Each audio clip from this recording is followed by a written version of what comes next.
नमस्कार, छत्तीसगढ़ के बुलेटिन में स्वागत है आपका। मैं हूं प्रियंका चौधरी। पेश हैं अब तक के समाचार। विधानसभा सत्र में मोहन मरकाम ने बताया कि पूरे प्रदेश भर में 35,000 से ज्यादा पंप कनेक्शन के स्थायीकरण का सरकार है।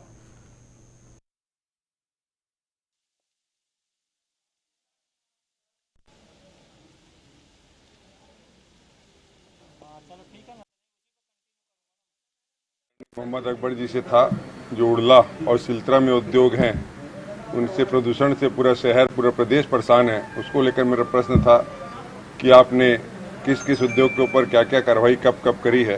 तो मंत्री जी ने कहा है जवाब में कि हमने सब उद्योगों पर कार्रवाई हमारी हुई है और आगे भी कार्रवाई कर रहे हैं। और अगर उन्होंने ये कहा कि अगर आपको पर्टिकुलर किसी उद्योग का वो है तो आप बता दीजिए, तो मैंने पर्टिकुलर उद्योग का किसी का नाम तो नहीं लिया है। किसी सारे उद्योग, सिलतरा उद्योग में जो प्रदूषण फैला रहे हैं उनके ऊपर जल्द से जल्द कार्रवाई होनी चाहिए।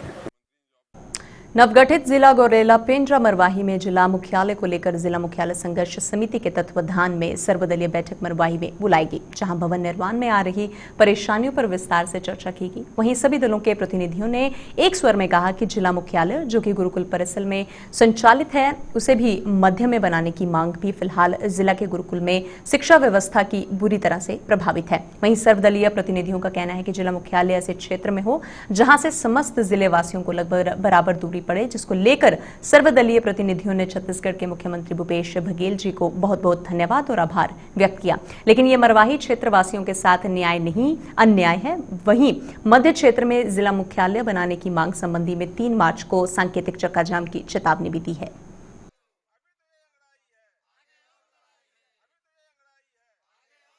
जिला जो मुख्यालय है हमारे मध्य क्षेत्र में बनना चाहिए, गौरेला पेंड्रा मरवाही के मध्य में। और निर्णय लिया गया कि आगे अगर मांग नहीं होती तो उग्र आंदोलन किया जाएगा, जैसे चक्का जाम। अभी आप मरवाही का अंतिम छोर कटरा बेजिरिया है, वहाँ से अभी वो 75 किलोमीटर गुरुकुल की दूरी है। जहाँ तक हमारा सर्वदलीय बैठक हुआ है, जिसमें सर्वसम्मति सब लोग एक राय से एक निर्णय लिए हैं कि जिला मुख्यालय पेंड्रा गौरेला मरवाही जिला मुख्यालय जो है मध्य स्थल में हो। इसके लिए सभी लोगों ने संघर्ष करने की तैयारी भी की है और अभी बड़ा आंदोलन भी होने वाला है। मुख्यालय अभी तो ये अंगड़ाई है, आगे और लड़ाई है। अभी तो ये अंगड़ाई है, आगे और लड़ाई है। हमारी मांगे पूरी करो, हमारी मांगे पूरी करो है हमारी। सामने छत्तीसगढ़ विधानसभा के 7वें दिन सत्ता पक्ष व विपक्ष के बीच सदन में महिला नक्सली खुदकुशी का मामला जोर शोर से सदन में गूंजा और सत्ता और विपक्ष के बीच इस मामले को लेकर तीखी नोकझोंक भी हुई। पेश है इसी पर एक रिपोर्ट। बस्तर के दंतेवाड़ा में महिला नक्सली के रूप में आत्मसमर्पण प्रचारित कर फिर उसके खुदकुशी के मामले पर विपक्ष ने शून्यकाल में जमकर हंगामा किया। विपक्ष ने इस पर स्थगन पेश कर दिया। हंगामा बढ़ते देख आसंदी ने कार्यवाही को 5 मिनट के लिए स्थगित कर दिया। तो विदित हो कि दंतेवाड़ा में बीते 19 फरवरी को महिला पांडे कवासी को 5 अन्य साथियों के साथ पूर्व नक्सली बताते हुए पुलिस ने आत्मसमर्पण करना बताया था। इस महिला ने पुलिस लाइन ट्रांजिट बैंक में खुदकुशी की और ऐसा ये पूरी तरह से बताया गया है। इस मसले को लेकर नेता प्रतिपक्ष धर्मलाल कौशिक, शिवतरण शर्मा और अजय चंद्राकर ने सरकार पर गंभीर आरोप लगाए। विपक्ष ने कहा कि बस्तर की हालत गंभीर है, नक्सली कम मर रहे हैं। अभी आप मरवाही का अंतिम छोर कटरा बेजिरिया है, वहाँ से अभी वो 75 किलोमीटर गुरुकुल की दूरी है। जहाँ तक हमारा सर्वदलीय बैठक हुआ है, जिसमें सर्वसम्मति सब लोग एक राय से एक निर्णय लिए हैं कि जिला मुख्यालय पेंड्रा गौरेला मरवाही जिला मुख्यालय जो है मध्य स्थल में हो। इसके लिए सभी लोगों ने संघर्ष करने की तैयारी भी की है और अभी बड़ा आंदोलन भी होने वाला है। वहीं इस मुद्दे को लेकर सत्ता पक्ष ने बीजेपी को सदन में जवाब देते हुए कहा कि बीजेपी की हुकूमत में हमने ये भी देखा कि स्कूली बच्चे जो हैं उन्हें गोली मार दी गई और उन्हें नक्सली बता दिया गया। मरवाही जिला संघर्ष समिति द्वारा निर्णय लिया गया कि जिला जो मुख्यालय है हमारे मध्य क्षेत्र में बनना चाहिए, गौरेला पेंड्रा मरवाही के मध्य में। और निर्णय लिया गया कि आगे अगर मांग नहीं होती तो उग्र आंदोलन किया जाएगा, जैसे चक्का जाम अभी होना है, ऐसा निर्णय लिया गया है। सरकार के कैबिनेट मंत्री रविंद्र चौबे ने इस मसले पर विपक्ष को तगड़ा जवाब दिया। वहीं उन्होंने आगे कहा कि गृह मंत्री ताम्रध्वज साहू इस मसले को लेकर नोटिस जारी करेंगे और इस पर कार्रवाई करने की भी बात कही गई। Bureau report.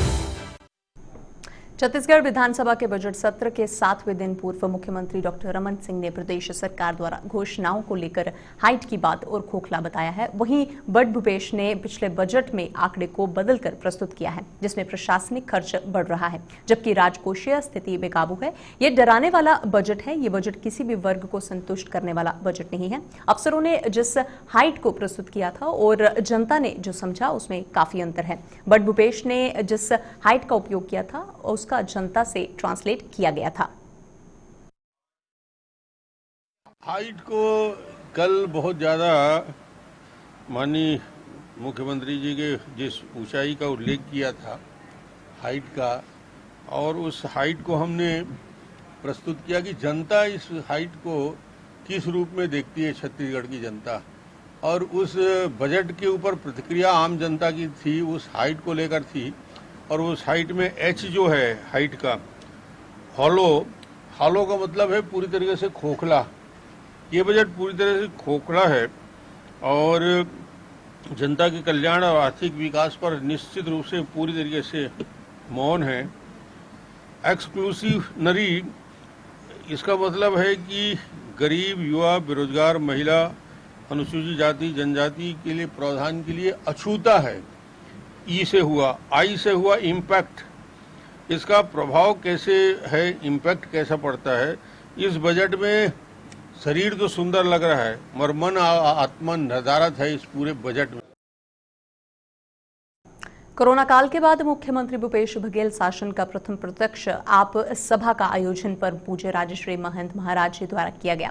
इस दौरान आगमन को लेकर शिवरी नारायण क्षेत्रवासियों की मांग पर शिवरी नारायण में 30 बिस्तर युक्त अस्पताल की मांग महंत जी महाराज द्वारा की गई, जिस पर मुख्यमंत्री ने तत्काल स्वीकृति प्रदान करने की घोषणा की थी। मुख्यमंत्री सहित टीएस सिंहदेव, स्वास्थ्य मंत्री को शिवरी नारायण मंदिर सहित क्षेत्रवासियों ने आभार व्यक्त किया।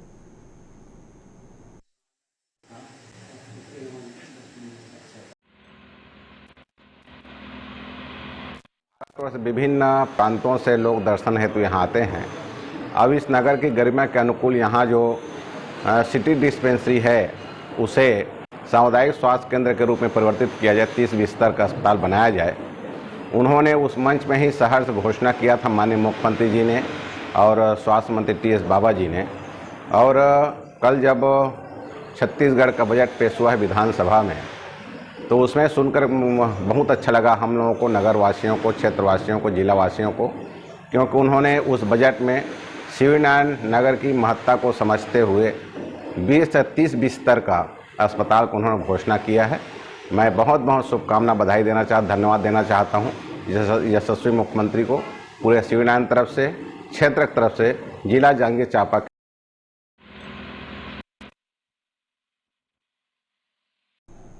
ईंट भट्टे में दबने से एक 3 साल के मासूम और एक महिला की मृत्यु हो गई, जबकि भट्टे का मालिक गंभीर रूप से घायल है। बेमतरा जिले के मारोचौकी क्षेत्र अंतर्गत आने वाले ग्राम पुटपुरा में एक दिल दहला देने वाली घटना सामने आई है, जहां पर ईंट भट्टे के पास खेल रहे 3 साल के मासूम को भट्टे में काम करने वाली एक मजदूर महिला की भी मृत्यु भट्टे में दबने से हो गई। दरअसल हादसा उस वक्त पेश आया जब ईंट भट्टे के पास 3 साल का मासूम प्रीतम प्रजापति खेल रहा था। वहीं पास में मृतक महिला मजदूर ललिता ध्रुव 32 साल की काम कर रही थी। तभी अचानक से ईंट का भट्टा ढह गया जिसमें मासूम दब गया।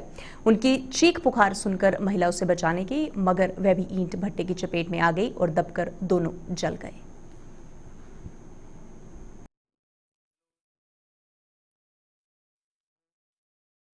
भट्टा में कोयला डालत रही हैं और नाती भीतर खेलत रही से भट्टा भसकी ना तो महिला बचाए बर दी सब पकड़े गए तो वही मुँह दब गए, दोनों दब गए। काकर भट्टा है यहाँ राजमणि। राजमणि कौन है यहाँ? मेरा नाम है। महिला कौन है? मजदूर रही से? हाँ, एक ग्राम पुटपुरा की है। ईटा भट्टा राजमणि पांडे, राजमणि प्रजापति है। हाँ। वो अपना जीवन पार्जन के लिए वहाँ ईटा भट्टा बना रहे थे। कुछ मजदूर भी काम कर रहे थे और एक ईटा भट्टा पका हुआ था, दूसरा भट्टी रच रहे थे। दोनों के गैप में करीब करीब 2-2.5 फीट जगह खाली था। उसी में एक छोटा सा बच्चा, उस प्रजापति का जो नाती 3 वर्ष करीब का है, वो निकल रहे थे। पका वाला भट्ठा वो धसकने से वो बच्चा ऊपर गिरा, तो वहीं पर पास में काम कर रहे एक मजदूर महिला ललिता ध्रुव उसको बचाने के लिए दौड़ी और उसी के चपेट में वो भी दब गई, जिससे दोनों मृत्यु हो गया है। और सूचना पर मर्ग कायम कर पंचनामा कार्रवाई कर रहे हैं। छत्तीसगढ़ के बुलेटिन में फिलहाल इतना ही। आप बने रहिए हमारे साथ। नमस्कार।